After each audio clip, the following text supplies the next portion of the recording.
ꯖꯦꯅꯦꯕꯤꯗꯣ ꯃꯃꯤꯠ ꯎꯏꯁꯤꯟꯗꯨꯅ ꯄ꯭ꯔꯥꯊꯅꯥ ꯍꯦꯛ ꯂꯣꯏꯕꯒ ꯃꯁꯥꯗꯣ ꯀꯔꯤ ꯑꯃꯠꯇ ꯈꯟꯊꯕ ꯉꯝꯗꯅ ꯁꯃꯥꯙꯤ ꯑꯃꯒꯤ ꯃꯑꯣꯡꯗ ꯌꯥꯝꯅ ꯀꯞꯅꯤꯡꯅ ꯇꯨꯃꯤꯟꯅ ꯂꯩꯔꯝꯃꯤ꯫ ꯇꯧꯒꯤꯃꯁꯨꯡ ꯌꯦꯅꯦꯕꯤꯗꯣ ꯁꯃꯥꯙꯤ ꯑꯣꯏꯈ꯭ꯔꯁꯤꯔꯥ ꯃꯇꯣꯝꯇ ꯁꯤꯖꯈ꯭ꯔꯁꯤꯔꯥ ꯐꯥꯎꯕ ꯈꯜꯂꯝꯃꯤ꯫ ꯃꯍꯥꯛꯅ ꯋꯥꯈꯜ ꯂꯥꯛꯄ ꯃꯇꯝꯗ ꯑꯃꯨꯛꯁꯨ ꯏꯁꯣꯔꯒꯤ ꯃꯐꯝꯗ ꯄ꯭ꯔꯥꯊꯅꯥ ꯇꯧꯔꯝꯃꯤ꯫ ꯍꯦ ꯄ꯭ꯔꯚꯨ ꯏꯁꯣꯔ, ꯑꯩꯍꯥꯛ ꯅꯤꯡꯊꯧꯒꯤ ꯅꯨꯄꯤ ꯑꯣꯏꯔꯕꯁꯨ ꯅꯍꯥꯛꯅ ꯁꯦꯝꯕ ꯄꯣꯠꯁꯤꯡ ꯑꯁꯤ ꯑꯩꯒꯤꯗꯃꯛꯇꯗꯤ ꯎꯕ ꯌꯥꯗꯕ ꯄꯣꯠ ꯑꯃ ꯑꯣꯏꯔꯦ꯫ ꯅꯤꯡꯊꯧꯒꯤ ꯃꯍꯥꯔꯥꯅꯤ ꯑꯣꯏꯔꯒ ꯌꯥꯝꯅ ꯃꯝꯂꯕ ꯃꯐꯝ ꯑꯁꯤꯗ ꯂꯩꯒꯗꯕꯒꯤ ꯁꯔꯨꯛꯄꯨꯗꯤ ꯌꯥꯝꯅ ꯆꯥꯎꯈꯠꯇꯕ ꯃꯐꯝꯒꯤ ꯂꯩꯁꯥꯕꯤ ꯑꯃꯒꯨꯝꯅ ꯅꯤꯡꯈꯥ ꯇꯝꯅ ꯂꯩꯕꯅ ꯍꯦꯟꯅ ꯐꯩ꯫ ꯒꯣꯂꯣꯒꯤ ꯐꯠꯇ ꯂꯧꯁꯤꯡꯒꯤ ꯂꯥꯡꯗ ꯊꯨꯔꯕꯤ ꯖꯦꯅꯦꯕꯤ ꯑꯗꯣ ꯀꯞꯅ ꯀꯞꯅ ꯑꯃꯝꯕ ꯖꯦꯜ ꯃꯅꯨꯡ ꯑꯗꯨꯗ ꯋꯥꯅ ꯈꯥꯡꯈꯤ꯫ ꯅꯣꯡꯃꯗꯤ ꯒꯣꯂꯣ ꯑꯗꯣ ꯖꯦꯅꯦꯕꯤꯅ ꯂꯩꯔꯤꯕ ꯖꯦꯜ ꯁꯪ ꯑꯗꯨꯗ ꯂꯥꯛꯂꯒ ꯌꯥꯝꯅ ꯎꯁꯤꯠꯇꯅ ꯀꯔꯦꯝꯅꯕ ꯃꯑꯣꯡꯗ ꯅꯣꯛꯂꯒ, "ꯅꯍꯥꯛꯅ ꯑꯩꯉꯣꯟꯗ ꯂꯥꯜꯂꯦ, ꯑꯩꯍꯥꯛꯅ ꯅꯍꯥꯛꯄꯨ ꯅꯨꯡꯁꯤꯔꯦ, ꯅꯍꯥꯛꯅ ꯍꯥꯏꯕ ꯌꯥꯔꯒꯦ ꯍꯥꯏꯅ ꯍꯥꯏꯌꯨ, ꯃꯔꯝꯗꯤ ꯅꯪꯒꯤ ꯐꯖꯔꯕ ꯃꯥꯏꯊꯣꯡ ꯑꯗꯣ ꯊꯤꯖꯤꯟꯈ꯭ꯔꯦ, ꯀꯅꯥ ꯑꯃꯠꯇꯅ ꯅꯪꯕꯨ ꯄꯥꯝꯕꯤꯔꯔꯣꯏ꯫ ꯅꯍꯥꯛ ꯑꯩꯉꯣꯟꯗ ꯆꯪꯖꯧ, ꯑꯗꯨ ꯑꯣꯏꯔꯕꯗꯤ ꯑꯩꯅ ꯅꯪꯕꯨ ꯀꯟꯕꯤꯒꯅꯤ꯫ ꯅꯍꯥꯛꯀꯤ ꯐꯖꯔꯕ ꯁꯛꯐꯝꯅ ꯃꯌꯦꯡ ꯇꯥꯈꯤꯗꯨꯅ ꯅꯁꯛ ꯊꯤꯖꯔꯕꯁꯨ ꯑꯩꯅꯗꯤ ꯍꯧꯖꯤꯛ ꯐꯥꯎꯕ ꯅꯪꯕꯨ ꯅꯨꯡꯁꯤꯔꯤ꯫ ꯅꯪꯒꯤ ꯅꯄꯨꯔꯣꯏꯕꯅ ꯂꯥꯟ ꯆꯠꯈ꯭ꯔꯤꯕꯗꯨꯁꯨ ꯁꯣꯏꯗꯅ ꯁꯤꯔꯝꯂꯒꯅꯤ, प्रजा मियामना थाजनरी। नंग नसाना अईगी लोइनबी ओइबा यारबदी नंग से कैसुम संगदगी थूना लौथोक्लगा अफ अफब चिंजाक पिजरगा फजरबी लैसाबी अमा अमुक ओइगनी। होय यारे हाइबसे यामना लुब्रने, अंगाउबीगुमना लैबसिबु नुंगाइब्रा, अदुमना लैबदो तोक्लोने नंगबो। जेनेबीना गोलोगी पाउखुम पिरई। ईश्वरगी ममांगदा अरानबा थबक तौबा अमदी निंगथौ अमगी महारानी अमा ओइना लैरगा अरानबा तौदुना लैगदबगी सरुकपुदी कैसुम संगसिदा इसासे सीबा फाव लैबन हेना फै। जेनेबी कैसुम संगदा वाना लेलिबा अदुगी मथक्ता हेना अवाबा पोलुम अमना मंगोंदा नल्लरे, मदुदी महाक मसा वाई संगदबी मिरोनबी अमा ओइरे हाइबसे महाकना खंगलम्मी। नोंगमा नोंगमागी मतमना लेप्तना चटखिबना जेनेबी कुमसिंग थासिंग सुदुना मसानुपा अमा पोकले। पोकलिबा अंगांग अदो फावबा कोननबा फी लैत्रदुना महाकना लिटलिबा फुरिट अदुगी मनुंगदा थमलम्मी। महाकना मसादो मथानुंगदा चेतना कोलगा असुमना नाउथेमलम्मी। इमागी निंगथेम इसाबु लुमना कोननबा फी अमा फावबा लैतेदो, इमाना नंगबु कोलिबा असिगुमना असुम कोनगेको, नंगी सिनबाल फावबा चोलहननबा इमादा खोमलांग मतिक चाना थोक्तेदो, इमाना इसाबु करमना योकनी, इमागी उपाय लैतेने Ningthem. जेनेबीना मसाबु महाकी सिनबानदो ngaihak subhanba loiraba matungda ईश्वरगी मफमदा प्रार्थना तौरम्मी। थौजाल हैरबा हे ईश्वर, नहाकना अईगी दमक इचानुपा अमा पिबीरे, अदुबु महाक असिबु चाउनबा योखतपदा संगदबा अमदी सेतननबा पोट ननाइनुबी अइना पीबा ngambagi शक्ति लैजदे। अईगी पुंसी असे हिंगनबीद्रबसु अंगांग असिगी पुंसीबुदी हिंगनबीउको। जेनेबीना मनाक्ता लैरिबा ग्लास अदुदगी इसिंग खरा लौरगा प्रभुगी मिंगदा अंगांग अदो बेप्टाइज तौबीरगा ममिंग डोरैस हाइना थोले। डोरैस हाइबगी अर्थदी जर्मन लोनदा लाइरबदगी इनाक खुलकपा हाइबनी। जेनेबीना मसाबु फैबमना पमलगा इमागी बुंगो लाइरबा उपाय लैत्रबा नमा अयहाकसे इसागी मफमदा इनाक खुनबा हाइबदु ओइरेको। सर्गदा लैबा इपादो नतना नंगबु येंगबीगदबा कना अमा फावबु लैतेको। पोक्पा मतुंग हुमनी सुबा नुमित्तदी महाकी चाननबा पीबा तल अकंगबदो इसिंगदा लुपलगा अंगांग अदुबु चुफलम्मी। अदुगा पिकलबा थोंनाव अदुदगी संगलकपा नुमितकी मंगाल अदुना मसागी माइथोंग अदो उजरुबदा मथमोय अदो पेंजरम्मी। जेनेबीना मसागी सक्तम अदो Munna येंगजरगा Imangi Ningthem, नंगना अंगांग ओइबनीना Imangi इथक्ता थोक्लेबा अवाबा खुदोंग थीबसे नंगनदी खंगबा नतेको। नुंगाइना Imangi तंपाकता तुमुको, नहांगना तोइना मिकअप थोकपना नंगी दमक कानबा करिसु लैतेको। मतमना असम असम हौखिबना साउखिबा खंगौदे अंगांग अदो जेनेबीना मचाबु थोंनाव मचादुगी मनाक्ता पुथोक्लगा येंगजबा मतमदा अंगांग अदुना ममित पांगथोक्लगा ममाबु येंगलगा नोकपा हौरे। जेनेबी हराउबना मचाबु येंगलगा नोकचरमी। नुमित अदुगी मिनोक अदो कैसुम संगदा जेनेबीना लैरकपदगी इहान हानबा मिनोकनी। जेनेबीना मचादा हायरई इमागी निंगथेम अवाबा लैतना अदुम नोउको इसाना नोकलिबा मखै इमासु सुकप कपलोइने इबुंगो। नुमित खरानीगी मतुंगदा गोलो अदो कैसुम संगदा अमुक लाक्लम्मी। महाकना ngakna nahak angang poklaboire nahakna angang pokjarabasु aina nangbu adum nungsikhigani haujik aina nangi nafamda hangadaba wahang asina aroiba wahang oigadabani masida nangna lam helabadi nang khakta natana angang adusu yauna kudong thiba thokpa yai nahakna nasa sibu nungsiba tarabadi nangna aingonda laiyu aigi loinabi oyu natrabadi angang ase yauna siba tarabadi nahak mihat pi oigani matam aduda Jenebina khumlai aigi isor aigi ima ipa amasung thoidokna nungsiraba ipuroiba amadi taibang panbigi misingi mamangda aina nangonda laibadagi di lisinglak hanna sibana hena fai madugi wahayado hek tabada golo aduna wa loire hairamnaga thongado kanna thinglaga mapalomdagi lonsin khirami nong manumidang ama mi sikpa mirau khol tadraba ahingi matamda Jenebina lairiba kaisum sang adugi piklaba thonaw aduda tapna kak kak thillaga aboksi nahak tumlabra haina hanglaklami matam aduda Jenebina ai tumdri kana oirabano tapna khumlami aboksi aihak kaisum sang sang banupa adugi machanupi beti haina kaubi aduni फत्रबा गोलोना लान इरगा थाखिबा चिठी अदो निंथौ काउना पाबा हेक लोइबगा साउमंदुना नंगबु ngakkhannaba nupa ani thorang tौबा लोइरे मखोइना आइगी इपा याउना वारी साबदो आइना ताहौबनी काउन सिक्रेटना नहाक अंगांग पोक्लबसु अंगांग दुदी आइगी इसा नत्ते अंगांग याउना हाननबा याथंग पीरे अबोक्सी सिगिदमक्ता नतेंग पांगनबा आइसे दरकार लैब्रा मदुगी वादो Jenebina हेक ताबदा थुकटपगा लोइनना मसादो निकना निकना बेटीदा पाउखुम पीदना मसागी मनाकोंग मयादा तपना लुकथरगा हाइरई इबुंगो इमाना हाइखिबा इबानीगी इथक्ता थोक्लगदबा अवाबसिंग अदो हौजिकमक थोक्लरेदो आइगी उपाय करिनो बेटी आइगी तेंग पांगनिंगाइबुदी यामना लै नंगना आइंगोंदा मोमबती अमगा मैखेत अमगा इननबा पोट खरगा पियु बेटीना थूना हाइरिबा पोटसिंग अदो लौरुरगा Jenebida पिरमी मतम अमदा अबोक्सिना आइंगोंदा नुंगसीना मिठाई अहाव अथुम पीखिबसिंग अदो काउद्री से लौबिरो अबोक्सी Jenebina मई सुखलगा मपुरोइबदा पीननबा चिठी इबा हौरमी आइगी मपान नाइदना नुंगसीजरबा निंथौ काउन आइना इरिबा चिठी असे नहाकना फंगबा मतमदा आइगी हक्सांग अमदी इसागी हक्सांग अनि असिदी अपुंबा हक्सांग ओइरगनी अहाकना हाइबसे थाजबियु आइना पाप करिमता तौदना पृथ्वी असिदगी चटकदौरी नहाकना आइगी मरमदा असेंगबा असुंबा खंगलबा तुंगदा आइगी दमक्ता निंगमदबा वखल तौबिगनुको नहाकना आइबु ngamkhai leitana nungsibi haiba aihak khangjai adum oinamak gologi oida launamgi wahaising aduna nahakpu sawanduna ai amadi nahakki asengba nachabu mangakkaktuna hatlu haina yathang pi khibani aigi sargagi laibak aduda salage nahaknasu sargada lakpa matamda nahakki Jenebi aibu amuk unabada aihakna chumna lepki aranba amata taukhide nahakna khangbigani nahakki nasanapa sisu nahakna mafam aduda uba phangani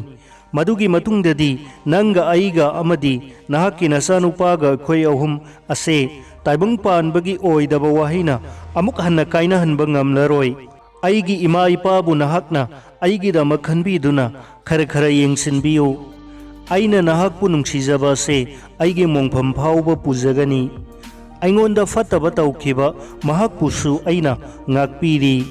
adugumduna ꯑꯁꯦꯡꯕ ꯇꯪꯗꯥꯡꯕ ꯈꯪꯂꯛꯂꯕ ꯃꯇꯝꯗ ꯅꯍꯥꯛꯅ ꯒꯣꯂꯣꯕꯨ ꯉꯥꯛꯄꯤꯌꯨ꯫ ꯃꯤ ꯀꯅꯥ ꯑꯃꯠꯇꯗ ꯂꯃꯟ ꯁꯤꯡꯕꯤꯒꯅꯨ꯫ ꯂꯣꯝꯕ ꯅꯥꯏꯗꯅ ꯆꯦꯠꯅ ꯂꯦꯞꯂꯤꯕꯤ ꯖꯦꯅꯦꯕꯤ꯫ ꯆꯤꯊꯤ ꯑꯁꯦ ꯏꯕ ꯂꯣꯏꯕꯒ ꯕꯦꯇꯤꯒꯤ ꯈꯨꯠꯇ ꯁꯤꯟꯅꯔꯝꯃꯤ ꯑꯗꯨꯒ ꯍꯥꯏꯔꯛꯏ, ꯆꯤꯊꯤ ꯑꯁꯦ ꯆꯦꯛꯁꯤꯟꯅ ꯊꯝꯂꯒ ꯅꯈꯣꯏꯒꯤ ꯅꯤꯡꯊꯧꯅ ꯂꯩꯕꯥꯛ ꯑꯁꯤꯗ ꯂꯥꯛꯂꯕ ꯃꯇꯝꯗ ꯅꯪꯅ ꯃꯉꯣꯟꯗ ꯄꯤꯌꯨ ꯍꯥꯏꯅ ꯁꯤꯟꯅꯔꯒ ꯖꯦꯅꯦꯕꯤꯒꯤ ꯉꯛꯇ ꯁꯤꯔꯤꯕ ꯃꯃꯜ ꯇꯥꯡꯂꯕ ꯃꯅꯤꯅ ꯊꯜꯂꯕ ꯂꯤꯛ ꯑꯗꯣ ꯂꯧꯊꯣꯛꯂꯒ ꯕꯦꯇꯤꯗ ꯄꯤꯕꯤꯕꯒ ꯂꯣꯏꯅꯅ ꯕꯦꯇꯤ ꯑꯗꯣ ꯊꯨꯅ ꯃꯐꯝ ꯑꯗꯣ ꯊꯥꯗꯣꯛꯇꯨꯅ ꯆꯠꯈꯤꯔꯝꯃꯤ꯫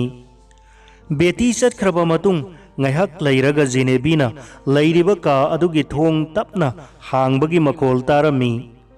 ꯌꯥꯝꯅ ꯀꯤꯅꯤꯡꯉꯥꯏ ꯃꯁꯛ ꯑꯣꯏꯔꯕ ꯅꯨꯄꯥ ꯑꯅꯤ ꯀꯥ ꯑꯗꯨꯒꯤ ꯃꯅꯨꯡꯗ ꯆꯪꯂꯛꯂꯝꯃꯤ꯫ ꯅꯨꯄꯥ ꯑꯃ ꯊꯧꯃꯩ ꯄꯥꯏꯔꯝꯃꯤ ꯑꯗꯨꯒ ꯑꯃꯅ ꯊꯥꯡꯁꯥꯡ ꯑꯃ ꯄꯥꯏꯔꯝꯃꯤ꯫ ꯊꯥꯡꯁꯥꯡ ꯄꯥꯏꯕ ꯅꯨꯄꯥ ꯑꯗꯨꯅ ꯀꯔꯤ ꯑꯃꯠꯇ ꯃꯍꯥꯔꯥꯅꯤ ꯖꯦꯅꯦꯕꯤꯕꯨ ꯏꯀꯥꯏ ꯈꯨꯝꯅꯗꯅ ꯀꯧꯔꯝꯃꯤ ꯑꯗꯨꯒ ꯍꯥꯏꯔꯛꯏ, ꯖꯦꯅꯦꯕꯤ ꯍꯧꯒꯠꯂꯣ, ꯅꯪꯒꯤ ꯅꯆꯥꯅꯨꯄꯥ ꯑꯗꯨꯁꯨ ꯄꯨꯔꯒ ꯑꯩꯈꯣꯏꯒꯤ ꯏꯇꯨꯡ ꯏꯜꯂꯨ꯫ ꯖꯦꯅꯦꯕꯤ ꯌꯥꯝꯅ ꯀꯤꯅ ꯃꯪꯒꯨꯝꯅ ꯂꯩꯔꯝꯃꯤ꯫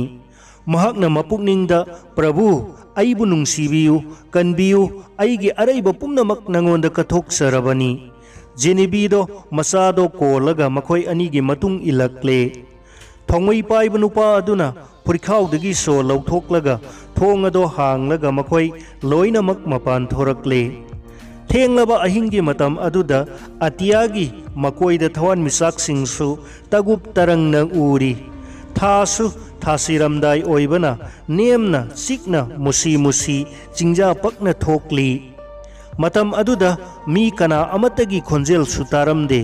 ꯈꯔ ꯊꯥꯞꯅ ꯆꯠꯂꯕ ꯃꯇꯨꯡꯗ ꯊꯥꯡꯁꯥꯡ ꯄꯥꯏꯕ ꯅꯨꯄꯥ ꯑꯗꯨꯅ ꯑꯆꯤꯛꯄꯗꯣ ꯊꯨꯒꯥꯏꯔꯗꯨꯅ ꯍꯥꯏꯔꯛꯏ, ꯖꯦꯅꯦꯕꯤ ꯂꯦꯞꯈꯣ ꯑꯗꯨꯒ ꯈꯨꯔꯨ ꯈꯨꯗꯛ ꯀꯨꯜꯂꯨ꯫ ꯑꯉꯥꯡ ꯑꯗꯣ ꯑꯩꯉꯣꯟꯗ ꯍꯥꯟꯅ ꯄꯤꯔꯛꯈꯣ꯫ ꯅꯨꯄꯥ ꯑꯃꯗꯨꯗ ꯍꯥꯏꯈꯤ, ꯅꯪꯅ ꯃꯥꯒꯤ ꯃꯃꯥꯏ ꯑꯁꯦ ꯐꯤꯅ ꯈꯨꯝꯖꯤꯜꯂꯨ ꯍꯥꯏꯕꯒ ꯂꯣꯏꯅꯅ ꯖꯦꯅꯦꯕꯤꯒꯤ ꯃꯊꯥꯗꯒꯤ ꯑꯉꯥꯡ ꯑꯗꯣ ꯈꯣꯡꯂꯩ ꯊꯨꯅ ꯂꯧꯔꯒ ꯊꯥꯡꯁꯥꯡ ꯑꯗꯨꯅ ꯀꯛꯅꯅꯕ ꯃꯊꯛꯂꯣꯝꯗ ꯍꯥꯏꯒꯠꯂꯛꯂꯝꯃꯤ꯫ ꯖꯦꯅꯦꯕꯤꯅ ꯈꯣꯡꯂꯩ ꯊꯨꯅ ꯑꯉꯥꯡ ꯑꯗꯣ ꯃꯤꯍꯥꯠꯄ ꯑꯗꯨꯒꯤ ꯃꯈꯨꯠꯇꯒꯤ ꯃꯨꯜꯂꯒ ꯃꯊꯥꯅꯨꯡꯗ ꯆꯦꯠꯅ ꯀꯣꯟꯁꯤꯟꯖꯔꯒ, ꯍꯦ ꯏꯄꯥ ꯏꯁꯣꯔ, ꯑꯩꯍꯥꯛ ꯃꯤꯍꯥꯠꯄꯒꯤ ꯃꯈꯨꯠꯇ ꯁꯤꯕ ꯇꯥꯔꯕꯅꯤꯅ ꯑꯩꯒꯤ ꯏꯆꯥꯁꯤꯕꯨꯗꯤ ꯅꯍꯥꯛꯅ ꯀꯟꯕꯤꯌꯨ꯫ ꯊꯥꯡꯁꯥꯡ ꯄꯥꯏꯕ ꯑꯗꯨꯅ, ꯄꯪꯂꯥꯡ ꯂꯥꯡꯒꯅꯨ, ꯃꯁꯦ ꯅꯤꯡꯊꯧꯒꯤ ꯌꯥꯊꯪ ꯃꯇꯨꯡ ꯏꯟꯅ ꯄꯥꯡꯊꯣꯛꯇꯕ ꯌꯥꯗ꯭ꯔꯕꯅꯤ꯫ ꯖꯦꯅꯦꯕꯤꯅ ꯈꯨꯔꯨ ꯈꯨꯗꯛ ꯀꯨꯜꯂꯒ, ꯅꯈꯣꯏꯁꯦ ꯃꯤꯅꯨꯡꯁꯤ ꯈꯪꯗ꯭ꯔꯕ ꯃꯤꯅꯤ, ꯃꯔꯥꯜ ꯂꯩꯖꯗ꯭ꯔꯕ ꯑꯉꯥꯡ ꯑꯁꯤꯕꯨ ꯍꯥꯠꯂꯒꯗ꯭ꯔꯥ? ꯍꯥꯠꯄꯤꯒꯅꯨ, ꯑꯩꯒꯤ ꯏꯃꯥ ꯏꯄꯥ ꯑꯅꯤꯒꯤ ꯃꯐꯝꯗ ꯁꯤꯟꯅꯕꯤꯌꯨ, ꯍꯥꯏꯖꯔꯤꯕꯁꯤꯗ ꯌꯥꯗ꯭ꯔꯕꯗꯤ ꯑꯩꯕꯨꯁꯨ ꯍꯥꯠꯄꯤꯒꯅꯨ꯫ ꯅꯈꯣꯏꯁꯨ ꯅꯨꯡꯁꯤꯕꯒꯤ ꯊꯃꯣꯏ ꯄꯥꯜꯂꯤꯕꯅꯤ, ꯃꯤꯅꯨꯡꯁꯤ ꯑꯃꯠꯇ ꯌꯥꯎꯗ꯭ꯔꯕꯔꯣ? ꯑꯩꯒꯤ ꯊꯋꯥꯏ ꯄꯥꯝꯃꯨꯗꯨꯅ ꯍꯥꯏꯖꯕ ꯅꯠꯇꯦ, ꯑꯉꯥꯡ ꯑꯁꯦ ꯀꯟꯅꯤꯡꯕꯗꯒꯤ ꯍꯥꯏꯕꯅꯤ꯫ ꯏꯃꯥ ꯏꯆꯥꯕꯨ ꯁꯨꯛꯅ ꯃꯝꯂꯕ ꯖꯪꯒꯜ ꯑꯁꯤꯗ ꯊꯥꯗꯣꯛꯄꯤꯔꯝꯃꯨ, ꯑꯩꯅ ꯁꯤꯕ ꯌꯥꯕ ꯀꯅꯥꯒꯨꯝꯕ ꯑꯃꯠꯇꯒꯤ ꯃꯐꯝꯗ ꯇꯧꯈꯤꯗꯦ꯫ ꯒꯣꯂꯣꯒꯤ ꯐꯠꯇ ꯂꯧꯁꯤꯡꯒꯤ ꯂꯥꯡꯗ ꯊꯨꯔꯒꯅꯨ, ꯅꯄꯨꯛꯅꯤꯡ ꯇꯞꯊꯧ, ꯃꯥꯕꯨ ꯀꯤꯕꯒꯤ ꯃꯍꯨꯠꯇ ꯏꯁꯣꯔꯕꯨ ꯀꯤꯌꯨꯅꯦ꯫ ꯍꯦ ꯏꯁꯣꯔ, ꯅꯍꯥꯛꯅ ꯃꯤꯍꯥꯠꯄ ꯑꯅꯤꯒꯤ ꯀꯜꯂꯕ ꯊꯃꯣꯏ ꯅꯧꯍꯟꯕꯤꯗꯨꯅ ꯃꯤꯅꯨꯡꯁꯤꯒꯤ ꯋꯥꯈꯜ ꯆꯦꯜꯍꯟꯕꯤꯌꯨ꯫ ꯇꯠꯇꯅ ꯁꯔꯒꯗ ꯂꯩꯕ ꯏꯁꯣꯔ ꯃꯥꯒꯤ ꯃꯐꯝꯗ ꯇꯦꯡꯊꯥꯗꯨꯅ ꯀꯞꯆꯔꯝꯃꯤ꯫ ꯉꯁꯥꯏ ꯃꯈꯩ ꯋꯥ ꯑꯃꯠꯇ ꯉꯥꯡꯗꯅ ꯂꯩꯔꯤꯕ ꯊꯧꯃꯩ ꯄꯥꯏꯕ ꯑꯗꯨꯅ, ꯍꯦ ꯀꯨꯟꯖꯥ, ꯍꯦ ꯀꯨꯟꯖꯥ, ꯃꯔꯥꯜ ꯂꯩꯖꯗ꯭ꯔꯕꯤ ꯑꯩꯈꯣꯏꯒꯤ ꯃꯍꯥꯔꯥꯅꯤ ꯑꯁꯤꯒꯤ ꯑꯋꯥꯕꯒꯤ ꯇꯦꯡꯊꯥꯈꯣꯜ ꯑꯁꯦ ꯇꯥꯕꯗ ꯑꯩꯒꯤ ꯊꯃꯣꯏ ꯑꯁꯦ ꯀꯥꯏꯈꯤꯒꯗꯧꯔꯦ꯫ ꯊꯥꯡꯈꯨꯝꯗꯒꯤ ꯁꯠꯇꯣꯛꯈ꯭ꯔꯕ ꯊꯥꯡꯁꯥꯡ ꯑꯗꯣ ꯑꯃꯨꯛ ꯍꯥꯞꯆꯤꯟꯗꯨꯅ ꯐꯠꯇ꯭ꯔꯕ ꯒꯣꯂꯣꯒꯤ ꯊꯃꯣꯏꯗ ꯊꯨꯝꯅ ꯊꯤꯟꯗꯨꯅ ꯍꯥꯠꯂꯨ꯫ ꯒꯣꯂꯣ ꯑꯁꯦ ꯅꯪꯒꯤ ꯊꯥꯡꯁꯥꯡ ꯑꯗꯨꯒꯤ ꯃꯇꯤꯛ ꯆꯥꯕ ꯊꯥꯡꯈꯨꯝꯅꯤ꯫ ꯅꯨꯄꯤ ꯑꯁꯤꯅ ꯀꯔꯤꯒꯨꯝꯕ ꯀꯔꯝꯕ ꯑꯔꯥꯟꯕ ꯇꯧꯈꯤꯗꯨꯅ ꯑꯃꯗꯤ ꯃꯔꯥꯜ ꯂꯩꯖꯗ꯭ꯔꯕ ꯃꯤꯅꯥꯏꯁꯤꯡꯒꯤ ꯂꯨꯆꯤꯡꯂꯤꯕ ꯗ꯭ꯔꯥꯒꯣꯟꯕꯨ ꯅꯥꯔꯣꯟꯗ ꯍꯥꯠꯈꯤꯕ? ꯅꯍꯥꯛꯀꯤ ꯅꯆꯥꯅꯨꯄꯥ ꯑꯗꯨꯅ ꯀꯟꯅ ꯅꯥꯈꯤꯕ ꯃꯇꯝꯗ ꯃꯍꯥꯔꯥꯅꯤ ꯅꯠꯇꯅ ꯒꯣꯂꯣꯅ ꯑꯅꯥꯕ ꯍꯪꯕ ꯂꯥꯛꯈꯤꯕꯔꯥ? ꯃꯁꯤꯒꯤꯁꯨ ꯃꯊꯛꯇ ꯃꯍꯥꯔꯥꯅꯤ ꯑꯁꯤꯅ ꯑꯩꯈꯣꯏ ꯄꯨꯝꯅꯃꯛꯀꯤ ꯇꯣꯂꯣꯞꯁꯨ ꯇꯪꯈꯥꯏ ꯍꯦꯟꯅ ꯍꯦꯟꯒꯠꯅ ꯄꯤꯈꯤꯕ, ꯂꯝꯒꯤ ꯈꯖꯅꯥ ꯀꯣꯛꯄꯤꯕꯇ ꯅꯠꯇꯅ ꯂꯥꯏꯔꯕ ꯂꯩꯖꯗ꯭ꯔꯕꯁꯤꯡꯗ ꯂꯦꯝꯅ ꯐꯤ ꯌꯦꯟꯊꯣꯛꯄꯤꯈꯤꯕ ꯅꯠꯇ꯭ꯔꯅꯦ? ꯈꯟꯊꯧꯅꯦ ꯃꯔꯨꯞ꯫ ꯀꯨꯟꯖꯥꯗꯣ ꯇꯧꯐꯝ ꯈꯪꯗꯅ ꯍꯥꯏꯒꯠꯈꯤꯕ ꯊꯥꯡꯁꯥꯡ ꯑꯗꯣ ꯍꯥꯏꯊꯔꯒ, ꯃꯔꯨꯞ ꯀꯩꯅꯤ, ꯑꯩꯈꯣꯏ ꯍꯧꯖꯤꯛ ꯀꯔꯤ ꯇꯧꯁꯤ ꯍꯥꯏꯔꯤꯕꯅꯣ? ꯑꯩꯁꯨ ꯃꯔꯥꯜ ꯂꯩꯖꯗꯕ ꯃꯤꯒꯤ ꯊꯋꯥꯏ ꯂꯧꯕꯁꯦ ꯄꯥꯝꯖꯗꯦ꯫ ꯇꯨꯡꯗ ꯒꯣꯂꯣꯅ ꯈꯪꯂꯛꯂꯒꯅ ꯀꯔꯤ ꯊꯣꯛꯀꯅꯤ? ꯃꯁꯤꯅꯤ ꯑꯩꯅ ꯈꯜꯂꯤꯕ꯫ ꯀꯩꯅꯤꯗꯨꯅ नंगे वांगांग खुदिंगमक्ता गोलोगे मिंग तत्तना पल्लिबा गोलोगा ईश्वरगा कनान हेना कीबगे कुंजादो ngayhak mathamoy nungda wakhalgi lal ama tawnaruba matungda marup kari karam tawraga aikhoi maharani gi punsi kansi hairibano kainina mahak sire haibagi sakhi oinaba nangi tung inarakliba hui ase hatlaga mamit animak kothoklaga goloda pirasi minungsi khangdaba ningthaugi maharani bu magi nupi oige khalliba sambalna hawai maton chaba sadagi hena fatraba aduna penjaba oirasanu kunjagi mapukningda isor changkhrabara karino phare marup kaini nahakna haiba adumak pangthoklasi matau asum tauduna jenebi mama masado sukna mamlaba jangal aduda thambiramlaga konung tana lakle gologi manakta sangaklaga jenebi gi mamit ado pujarakle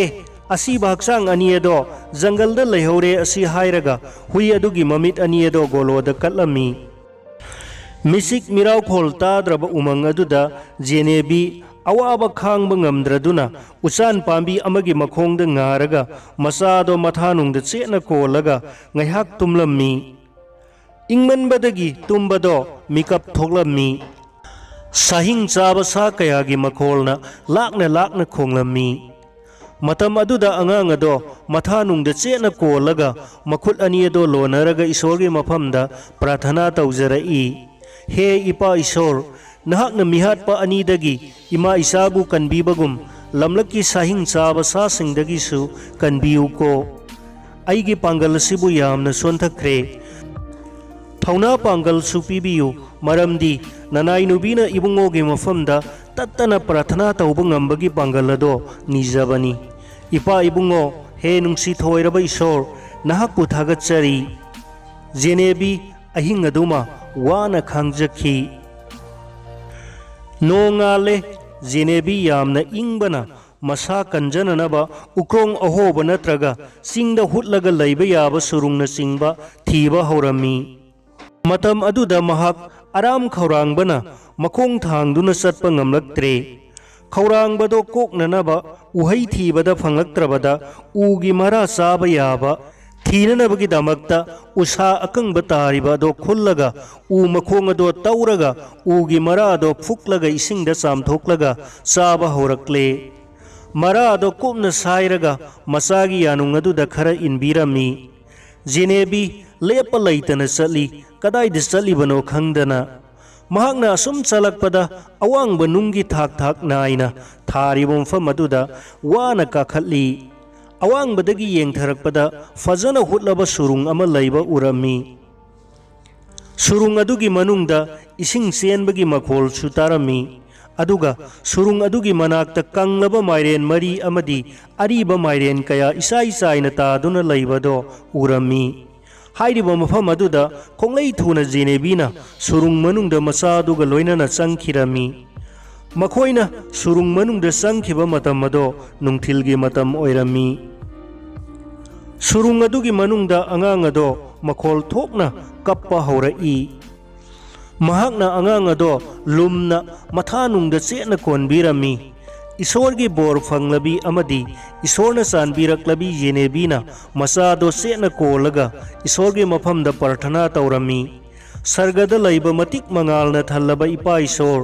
इमा इसाना चाक्लामदुना कपचबसे इबुंगोना ताबीरिबा नत्रा उमंग असिदा लैरिबा जीव खुदिंगबो इबुंगोना थादोकपीदना नुमित खुदिंगी चाननबा चिंजाक पीबीरिबा नत्रा इमा इसागी सु लैननबा सुरुंग अमसु नहाकना पीबीरे इबुंगोना ननाई अखोइबु नुमित खुदिंगी थादोकपीदे हाइबसु उत्पीरी मरम अदुना मतिक मंगाल चावरबा प्रभु इमा इसाना चाबा फंगदुना सीबदगी कनबियु महाकी प्रार्थना से हेक लोइबगा अतियाद सुकना मंगलंबा नोंग अदुसु हाइदोखिदुना नुमित की मंगाल तसेंगना उबा फंगले मतम अदुमक्तदा मखोंगना अकंगबा उनादा नेटपगी मखोलगा लोइनना साजल अमोम अमा लाक्लगा करी अमता कीबा लैतना साजल अदुना जेनेबीना लैरिबा सुरुंग मनुंग अदुदा संगलक्लमी जेनेबी खोइना लैरिबा सुरुंग अदो साजल अदुगी लैफम ओइरमी ꯃꯇꯝ ꯈꯔ ꯂꯩꯃꯤꯟꯅꯔꯕ ꯃꯇꯨꯡꯗ ꯖꯦꯅꯦꯕꯤꯅ ꯁꯥꯖꯜ ꯑꯗꯨꯒꯤ ꯃꯁꯥꯗ ꯅꯥꯟꯕ ꯉꯝꯂꯛꯂꯦ꯫ ꯃꯍꯥꯛꯅ ꯅꯥꯟꯕꯤꯕ ꯑꯗꯨꯗ ꯁꯥꯖꯜ ꯑꯗꯨꯅ ꯅꯨꯡꯉꯥꯏꯅ ꯂꯩꯖꯔꯝꯃꯤ꯫ ꯖꯦꯅꯦꯕꯤꯅ ꯁꯥꯖꯜ ꯑꯗꯨꯒꯤ ꯄꯨꯉꯝꯗ꯭ꯔꯕ ꯃꯈꯣꯝ ꯑꯗꯣ ꯍꯦꯛ ꯎꯕꯗ ꯃꯈꯣꯝ ꯁꯨꯝꯕ ꯌꯥꯒꯅꯤ ꯍꯥꯏꯅ ꯍꯦꯛ ꯈꯪꯕꯗ ꯁꯥꯖꯜ ꯑꯗꯨꯒꯤ ꯃꯈꯣꯝ ꯑꯗꯨꯗ ꯄꯥꯏꯔꯝꯃꯤ꯫ ꯃꯗꯨꯗ ꯁꯥꯖꯜ ꯑꯗꯨꯅ ꯁꯨꯝꯃꯨ ꯍꯥꯏꯕꯒꯤ ꯃꯑꯣꯡꯗ ꯃꯁꯥꯗꯣ ꯂꯩꯊꯣꯛꯇꯨꯅ ꯂꯩꯔꯝꯃꯤ꯫ ꯍꯥꯏꯔꯤꯕ ꯁꯥꯖꯜ ꯑꯗꯣ ꯃꯆꯥ ꯆꯦꯟꯕꯤꯅꯤ꯫ ꯃꯍꯥꯛꯀꯤ ꯃꯆꯥ ꯑꯗꯣ ꯖꯦꯅꯦꯕꯤ ꯈꯣꯏꯅ ꯂꯝꯕꯤꯗ ꯂꯥꯛꯂꯤꯉꯩ ꯃꯇꯝꯗ ꯂꯝꯍꯨꯏꯅ ꯆꯥꯈꯤꯕꯅꯤ꯫ ꯇꯟꯖꯥ ꯑꯗꯣ ꯐꯪꯂꯕꯗ ꯖꯦꯅꯦꯕꯤꯅ ꯁꯥꯖꯜꯒꯤ ꯃꯈꯣꯝ ꯑꯗꯨꯗ ꯃꯆꯥꯅꯨꯄꯥꯕꯨ ꯆꯨꯞꯍꯟꯕ ꯃꯇꯝꯗ ꯈꯣꯝ ꯑꯗꯣ ꯂꯥꯛꯇꯨꯅ ꯃꯄꯨꯛ ꯊꯟꯅ ꯊꯛꯂꯕ ꯃꯇꯨꯡꯗ ꯑꯉꯥꯡ ꯑꯗꯣ ꯅꯤꯡꯉꯥꯏꯗꯅ ꯇꯨꯝꯈꯤꯔꯝꯃꯤ꯫ ꯑꯉꯥꯡꯅ ꯇꯨꯝꯂꯤꯉꯩ ꯃꯍꯥꯛꯀꯤ ꯆꯥꯅꯅꯕ ꯆꯤꯟꯖꯥꯛ ꯊꯤꯅꯅꯕ ꯊꯣꯔꯛꯂꯝꯃꯤ꯫ ꯃꯍꯥꯛꯅ ꯂꯩꯔꯤꯕ ꯃꯐꯝ ꯑꯗꯨꯗ ꯇꯣꯉꯥꯟ ꯇꯣꯉꯥꯟꯕ ꯎꯍꯩꯁꯤꯡ ꯑꯃꯗꯤ ꯍꯩꯖꯥꯝꯄꯦꯠꯅꯆꯤꯡꯕ ꯄꯥꯜꯂꯤꯕꯗꯣ ꯍꯦꯛ ꯍꯦꯛꯇꯨꯅ ꯆꯥꯔꯒ ꯑꯔꯦꯝꯕꯁꯤꯡ ꯑꯗꯨꯅ ꯁꯨꯔꯨꯡ ꯃꯅꯨꯡꯗ ꯄꯨꯔꯛꯂꯝꯃꯤ꯫ ꯁꯨꯔꯨꯡ ꯃꯅꯨꯡꯗ ꯆꯪꯂꯛꯄ ꯃꯇꯝꯗ ꯁꯥꯖꯜ ꯑꯗꯨꯅ ꯐꯖꯅ ꯀꯨꯟꯗꯨꯅ ꯂꯩꯕꯗꯣ ꯎꯕꯗ ꯁꯥꯖꯜꯒꯤ ꯆꯥꯅꯅꯕ ꯅꯥꯄꯤ ꯈꯔ ꯐꯣꯏꯔꯨꯔꯒ ꯁꯥꯖꯜ ꯑꯗꯨꯗ ꯄꯤꯖꯔꯝꯃꯤ꯫ ꯁꯥꯖꯜ ꯑꯗꯨꯅ ꯍꯔꯥꯎꯅ ꯆꯥꯔꯒ ꯖꯦꯅꯦꯕꯤꯒꯤ ꯃꯈꯨꯠ ꯂꯦꯛꯂꯝꯃꯤ꯫ ꯃꯗꯨꯒꯤ ꯃꯇꯨꯡꯗ ꯖꯦꯅꯦꯕꯤꯅ ꯁꯥꯖꯜ ꯑꯗꯨꯒꯤ ꯃꯈꯣꯝ ꯑꯗꯣ ꯁꯨꯝꯅꯅꯕ ꯃꯄꯥꯟ ꯊꯣꯔꯛꯂꯒ ꯑꯔꯤꯕ ꯃꯥꯏꯔꯦꯜ ꯑꯗꯣ ꯈꯨꯜꯂꯒ ꯊꯨꯒꯥꯏꯗꯨꯅ ꯃꯅꯨꯡꯒꯤ ꯃꯕꯨꯛ ꯑꯗꯣ ꯂꯧꯊꯣꯛꯂꯒ ꯁꯦꯡꯅ ꯏꯁꯤꯡꯗ ꯆꯥꯝꯊꯣꯛꯂꯕ ꯃꯇꯨꯡꯗ ꯆꯪꯂꯛꯂꯒ ꯈꯨꯎ ꯂꯩꯇꯥꯅ ꯂꯩꯕꯥꯛꯇ ꯐꯝꯂꯒ ꯏꯁꯣꯔꯒꯤ ꯄ꯭ꯔꯥꯊꯅꯥ ꯇꯧꯖꯗꯨꯅ ꯀꯠꯂꯤ꯫ ꯖꯦꯅꯦꯕꯤ ꯁꯥꯖꯜꯒꯤ ꯃꯈꯣꯝ ꯊꯛꯄꯗꯒꯤ ꯃꯁꯥꯗꯣ ꯈꯔ ꯀꯟꯈꯠꯂꯝꯃꯤ꯫ ꯃꯆꯥꯅꯨꯄꯥꯕꯨ ꯐꯖꯅ ꯍꯤꯞꯍꯜꯂꯝꯂꯒ ꯃꯍꯥꯛꯅ ꯃꯄꯥꯟꯗ ꯑꯃꯨꯛ ꯊꯣꯔꯛꯂꯒ ꯃꯐꯝ ꯑꯗꯨꯗ ꯇꯥꯗꯨꯅ ꯂꯩꯔꯤꯕ ꯎꯁꯥꯁꯤꯡ ꯑꯃꯗꯤ ꯍꯧꯔꯤꯕ ꯏ ꯈꯔꯁꯨ ꯐꯣꯏꯔꯒ ꯁꯨꯔꯨꯡꯒꯤ ꯊꯣꯡ ꯑꯗꯨꯗ ꯑꯏꯪꯕ ꯅꯨꯡꯁꯤꯠ ꯆꯪꯗꯅꯅꯕ ꯉꯥꯛꯁꯤꯟꯗꯨꯅ ꯊꯝꯃꯤ꯫ ꯖꯦꯅꯦꯕꯤ ꯌꯥꯝꯅ ꯋꯥꯕ ꯃꯔꯝꯅ ꯃꯆꯥꯅꯨꯄꯥꯕꯨ ꯀꯣꯜꯂꯒ ꯃꯍꯥꯛꯅ ꯁꯦꯝꯕ ꯐꯃꯨꯡ ꯑꯗꯨꯗ ꯍꯤꯞꯆꯔꯝꯃꯤ꯫